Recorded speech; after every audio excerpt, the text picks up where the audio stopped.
Il y a 10 ans aujourd'hui naissait le réseau ERI.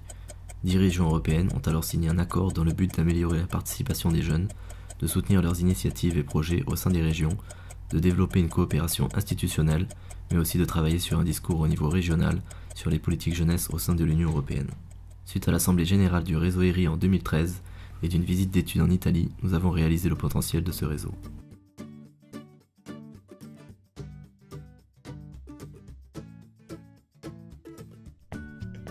Chez Concordia, nous partageons la volonté de la région Aquitaine, nouvellement nommée Nouvelle-Aquitaine, et du réseau ERI de renforcer les politiques jeunesse.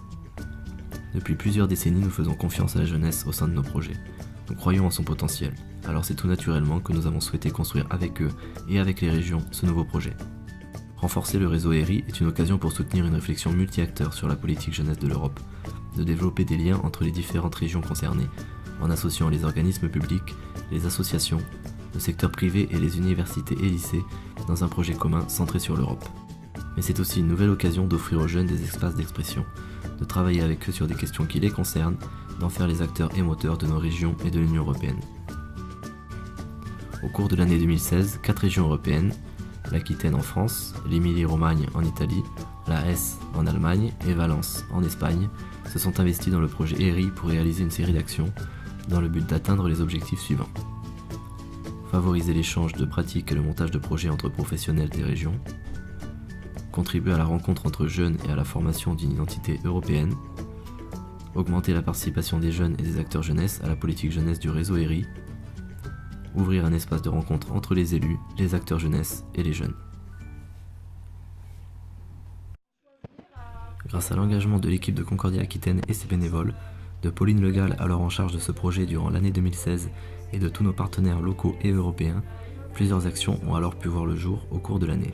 Nous avons pu proposer à des jeunes une première expérience de mobilité avec le service volontaire européen court terme.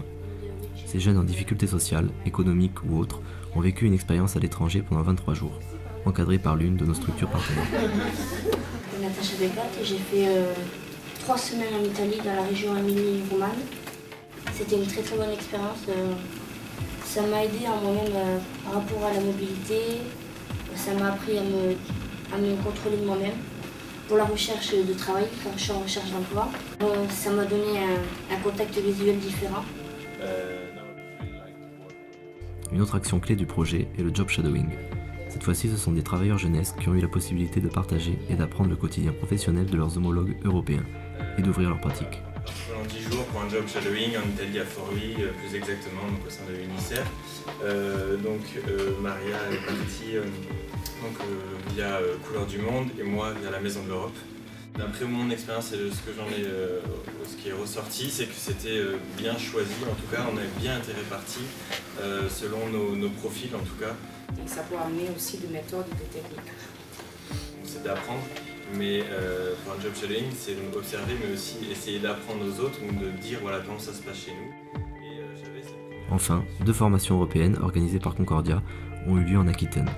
Elles ont réuni chacune une vingtaine de jeunes européens pour travailler ensemble sur la problématique des migrations pour l'une et sur la gestion de projets pour l'autre. Toutes ces actions ont été des temps de rencontres riches et variés entre les jeunes, les travailleurs jeunesse, nos partenaires locaux et européens. Le jeudi 27 octobre, par exemple, au Conseil régional, lorsque jeunes et élus ont alors pu se rencontrer et échanger. C'est possible de revenir à ces anciens repères quand on a vécu de manière sincère l'apprentissage interculturel. Il est assez normal que vous deveniez un petit peu un étranger parmi les vôtres qui ne sont jamais partis. Ces actions ont été aussi des temps d'apprentissage et d'échange, de création et de partage, d'interculturalité et d'engagement citoyen, d'écoute et d'expression. Ce projet jeunesse continue de vivre à travers toutes ces personnes déjà impliquées et celles qui le seront à l'avenir. Nous avons fait le pari de miser sur la jeunesse et les échanges européens. Et vous ?